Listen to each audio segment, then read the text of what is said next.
회계. 이 부분 그냥 잠깐 하고 넘어갈게요. 여기는 그냥 회계 쪽은 넘어가고.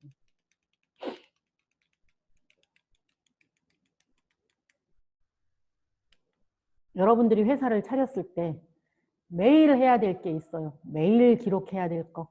또 한 달에 한 번 해야 될 거. 1년에 한 번 해야 될 거. 요거 꼭 잊으시면 회사를 차렸는데 이거 안 해? 그럼 다 추징해야 되고 벌금 내야 되고 뭐 가산세 물어야 되고 이런 경우가 생겨요. 그러니까 매일 기록하는 일계표, 전표 이런 거 잘 영수증 잘 챙기고 그렇게 하셔야 돼요. 한 달에 한 번 월급 줘야 되니까 급여 명세표, 4대 보험 신고 요거 하셔야 돼요. 1년에 한 번 결산 보고 해야 되겠죠? 연말정산 해야 되겠죠? 일용 근로자가 있어. 그럼 지급명세서 제출해야 돼요. 부가세.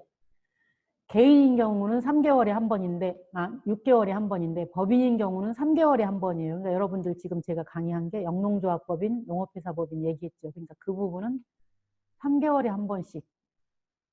1월 25일, 4월 25일, 7월 25일, 10월 25일 이렇게 신고를 해야 된다. 그리고 납부도 해야 된다. 이렇게 생각하시면 돼요. 부가세 신고 납부 안 하면 골치 아파져요.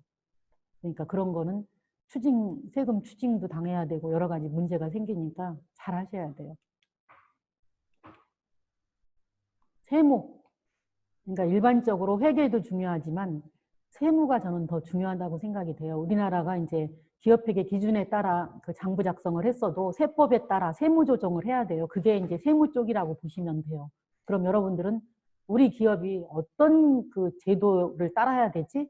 이걸 아셔야 돼. 그래서 여기 보면 기업이 알아야 할 세법 기초, 절세 방법, 세금 종류와 세율, 또 국세청 홈페이지 이용법 이런 게 들어있어요. 근데 세법 지식을 모르면 여러분들이 어떻게 가야 할지 길을 못 찾아. 그렇기 때문에 세법 지식을 알아서 내가 뭐 복식부기를 해야 되는지 간편장부를 해야 되는지 과세사업자인지 면세사업자인지 이런 거 알아야 돼. 그러니까 우리 농민들은 거의 대부분 면세사업자예요. 면세사업자는 세금을 다 면해준다 이게 아니라 부가세가 안 붙는 사업자다 이렇게 보시면 돼요. 면세사업자다 그러면 면세사업자가 왜 세금 내냐고 이렇게 얘기하시는 분도 계시더라고. 근데 부가세가 안 붙는 사업자가 면세사업자다 이렇게 보시면 돼요.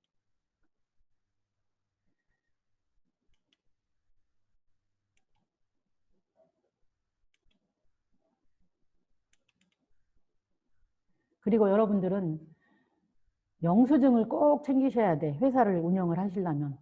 지출 증빙이라고 해요. 그래서 법적으로 딱 정해져 있는 지출 증빙이 이거예요. 세금계산서, 계산서, 신용카드 매출점표, 현금영수증, 체크카드 영수증, 직불카드, 선불카드, 지로용지 이런 것들이 정규 지출 증빙이에요. 그런데 예외, 경조사비, 거래처, 뭐 경조사비 같은 경우는 20만 원까지는 상관없어요.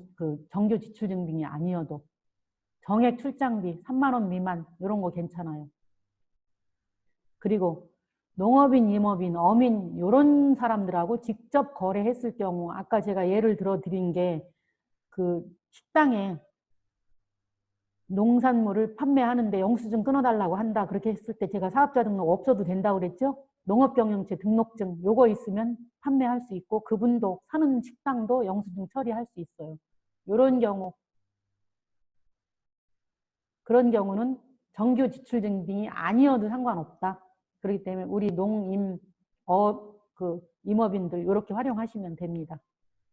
그리고 사업을 하려면 사업용 계좌로 거래를 하셔야 돼요. 전자세금 계산서 우리 임업인들도 전자세금 계산서 발급을 하셔야 돼요. 그러니까 국세청 홈페이지 이용하면 돈 안 내고 발급할 수 있는 방법이 있어요. 그러니까 제가 시간이 되면 그런 것까지 설명을 해드리는데 지금 이 시간에는 전혀 할 수가 없어요.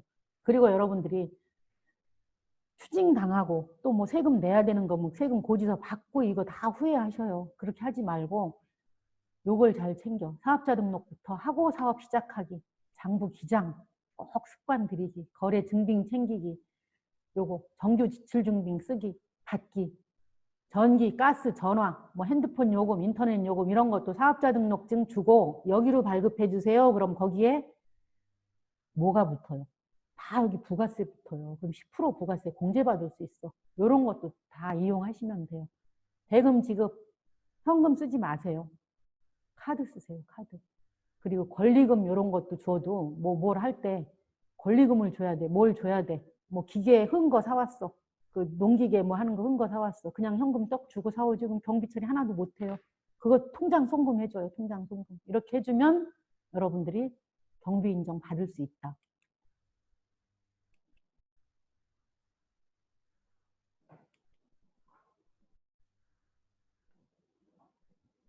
넘어가야 될 것 같아. 퀴즈 한번 볼게요. 우리 회사 종업원 결혼 축의금 50만 원을 지급하다 그랬어. 50만 원 우리 회사 종업원 결혼 축의금 줬어요. 경비 인정 받을 수 있어요? 없어요? 우리 회사 종업원은 받을 수 있어요. 거래처가 아니기 때문에. 여기 거래처 직원 S의 결혼 축의금 30만 원 지급하다 했어. 20만 원이라고 그랬죠. 20만 원은 인정해 주는데 10만 원 부인. 사무용품 구입대금 5만 원을 현금 지급하고 간이형 수증 받다. 아까 뭐라고 그랬어요? 3만 원 넘어가는 거 안 된다고 그랬죠. 직원 회식비 20만 원 신용카드로 지급하다. 상관없어요. 신용카드로 회식비 주는 거. 쌀을 농민으로부터 직접 구입하고 농민계좌로 100만 원 송금해주다. 상관없어요. 인정받아요. 행사비 약정액 100만 원을 10만 원 할인받고 현금 90만 원 지급한 후 영수증 받다. 안 되겠죠. 이런 거. 요런 그 유혹에 넘어가시면 안 돼요. 여러분들은.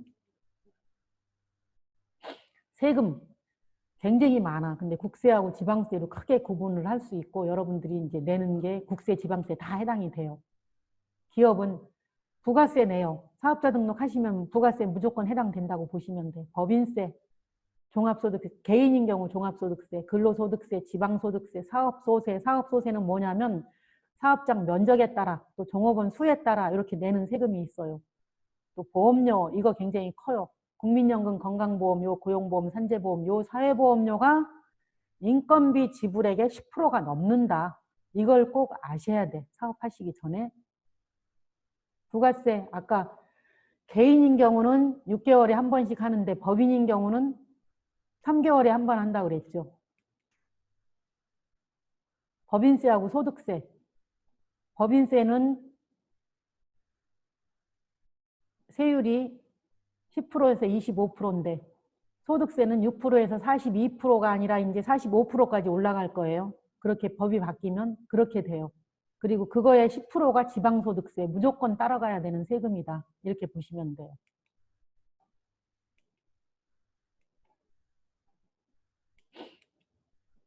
여기 사회보험료 지원 제도가 있어요. 사회보험료도 내야 되지만 이거에 대한 지금 지원 제도가 몇 년 전부터 생겨가지고 이런 혜택도 여러분들이 받으셔야 돼. 그 회사를 꾸미시면 국민연금 4.5, 근로자도 마찬가지.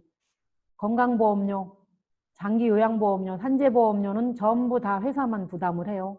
또 고용보험료 해서 산재보험료 뺀 사업자 부담이 9.26%가 사회보험료예요. 여기에 산재보험료까지 합하면 10% 넘어가겠죠. 요거 잘 생각하셔야 돼요, 여러분들이. 그런데 그 지원해주는 제도도 있으니까 이런 것도 좀 그 지원 받으시고.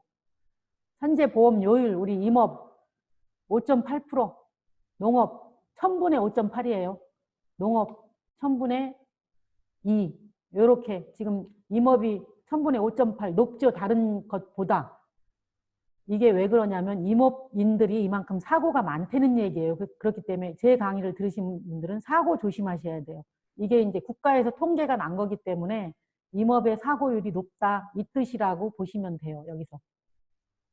최저임금 제도 사업을 하시려면 내년도 최저임금 한 달에 182만 2천 원 이상 주셔야 돼요. 이거 안 주면 여러분들 3년 이하 징역 2천만 원 이하 벌금이에요. 근무할 때는 크게 문제 없어요. 근데 나가고 나서 좀 있으면 이제 어디서 오라고 하는 데가 있을 거예요. 근로감독관이.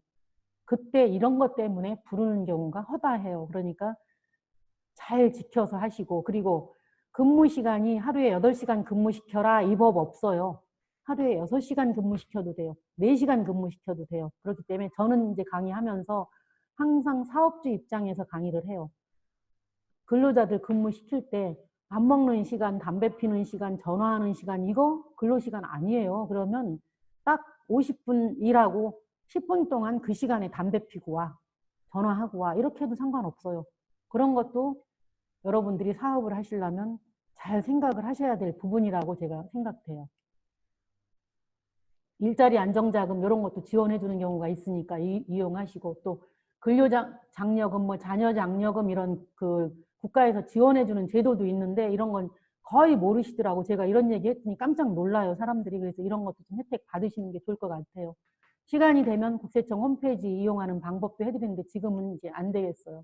여기서 여러분들이 사업을 하다가 부가세 예정신고 때 매출세금 계산서 2건 누락했어. 그럼 어떡하지? 큰일 났네.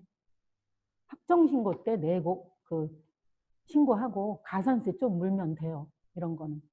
매출세금 계산서는. 근데 매입세금 계산을 누락했을 때는 상관없어. 왜 그러냐. 매출은 부가세를 내야 되는 거고 국가에 내야 되는 거고 매입은 내가 환급받는 거잖아요. 그러니까 국가가 손해보지 않는 거는 아무 상관없다. 그냥 나중에 신고해도 된다. 이렇게 하는데 이거는 가산세 물어라. 이렇게 돼 있어요.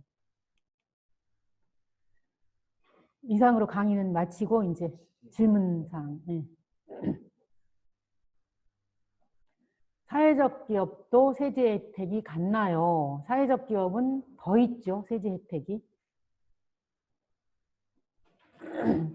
기존에 다른 사업으로 법인을 하고 있는데 임업인이 들어와서 농업법인으로 전환이 가능한가요? 이거는 쉽지 않아요. 그냥 이 회사가 농업회사법인을 설립할 때 기존에 운영하던 법인이 출자를 하시면 돼요. 출자는 기업에 출자하는 거는 개인도 할 수 있지만 법인도 할 수 있어요. 법인이 출자자로 들어오면 돼요. 그대로 출자자로 들어오시면 돼요.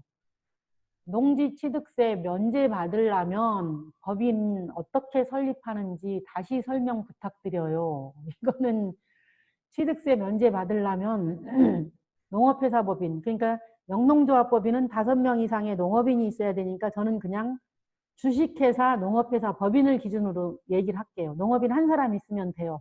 그래서 거기에 그 농업인이 법인 설립하고 그리고 그 농업법인이 사면 취득세 면제 다 받아요. 한 푼도 안 내도 돼요. 또 임야를 현물 출자했을 경우 현금으로 환산해서 자본금으로 간주되나요? 그래요. 맞아요. 또 저는 연소득 3,700만 원 이상이 되어서 농업인 자격이 안 된다고 하는데 배우자는 가능하다 합니다.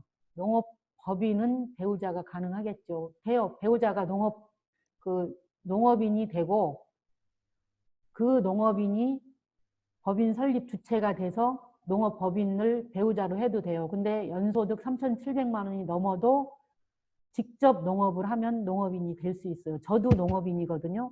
그렇기 때문에 내가 땅이 있고 기존에 저는 광명시에 땅이 다시 800평이 있어요. 그래서 그걸 가지고 제가 농업인으로 등록을 했거든요. 그렇기 때문에 기본을 갖추면 연소득하고 상관없이 돼요.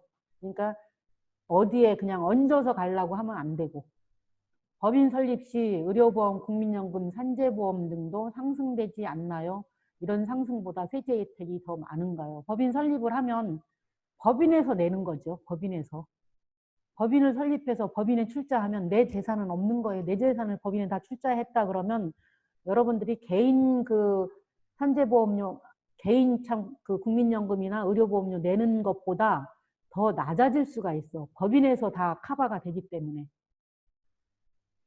인천에 아파트가 한 채 있는데 시골에 조그만 산을 구입해서 그곳에서 버섯 농작물 재배코자 합니다. 버섯 관리사 한 채 짓고 싶은데 이때 1가구 2주택 되나요? 안 돼요. 이건 관리사는 상관없어요. 농업인 개인이 임야 농지를 사도 양도세 안 내나요? 농업인 개인이 임야 농지를 사도 아니 살 때는 취득세고 양도세는 팔 때 내는 거예요.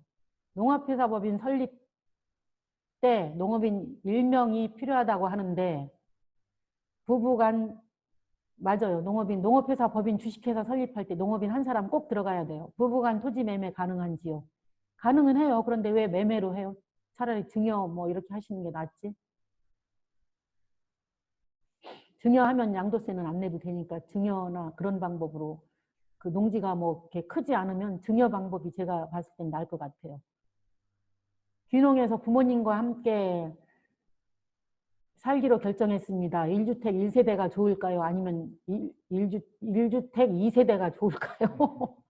그 뭐 1주택 1세대나 1주택 2세대나 그건 크게 뭐 상관없어요. 그건 여기하고 큰 문제가 없는 것 같아요. 또 뭐가 있어요? 임업인 교육 100시간 받아도 농업임업 지금 같이 교육 다 인정해줘요. 임업교육 받는데 농업인 교육 안 해주는 거 아니고. 네. 네. 근데 네. 100시간 중에서 네. 임업교육은 40시간밖에 인정. 아, 40시간. 네. 40시간 인정해준대요. 임업교육으로 인정해주는 게. 교수님 강의 사이트 알려주세요. 사이트는 제가 그 유튜브에 올릴 거예요. 그 제 강의 자료를 달라고 하시는 분들이 많은데 저는 아시다시피 전문 강의예요. 다른 분들 강의하고는 좀 다를 거예요. 그렇기 때문에 제가 이제 사회적 기업 쪽에서 거의 뭐 10년 전부터 저는 그 기업체에 그 상무이사까지 하고 나온 사람이에요. 그래서 그 회사의 경영이나 뭐 이런 거 뭐 그 외국에 있는 기업들 경영도 제가 다 해봤고 뭐 기업 양도양수나 M&A 이런 것도 다 해봤고 했기 때문에 그런 노하우, 수출입 관련된 노하우가 다 제 강의 자료에는 들어있는데 제가 모르고 과거에 PPT 자료를 주었어요. 그랬더니 그걸 가지고 다른 사람들이 그 강의 자료를 써먹더라고요. 그래서 지금은 제 강의 자료를 주질 않아요. 그래서 저는 그 유튜브에 제가 올려드릴게요. 임업 후계자 신청. 이거는 이 임업 후계자 관련된 강의는 저 말고 다른 강의를 들으면서 배우시는 게 좋을 것 같아요. 이런 법규 같은 그 관련된 강의가 별도로 있을 거예요. 네. 서울 사는 대학생으로서도 임업 후계자를 등록할 수 있는 방법이 있을까요? 서울 사는 대학생이면 매주마다 집에 가서 일해. 그거 사진 다 찍어놔. 또 추석 때, 설 때, 뭐 휴가 때, 방학 때 가서 일해서 90일 이상 채우면 되잖아요. 그래가지고 담당자한테 해달라고 해보세요. 그건 저는 가능하다고 보여져요. 증빙 잘 갖춰서 하시면 돼요. 됐어요? 농업교육 어디서 받을 수 있나요? 농업 포탈 이런 데 있고 뭐 그 일반적으로 농업교육 많이 해요. 지자체 이런 데 물어보시면 돼요. 또 있어요? 농업인이에요. 개인. 그러면 농지 살 때 취득세 감면 혜택 있을까요? 개인이 사면 그 농업인인 경우 아까 50% 감면되는 거 있었죠? 그러니까 농업법인 설립하면 하나도 안 내도 되고. 제 땅을 4년간 경작한 후 어디 갔어? 매도 후 와이프와 토지 증여받아도 대토 요건이 되는지 4년간 경작 안 돼요. 8년 자경이에요. 이건. 끝이에요? 네, 그만. 네. 수고하셨습니다. 그만 마치겠습니다.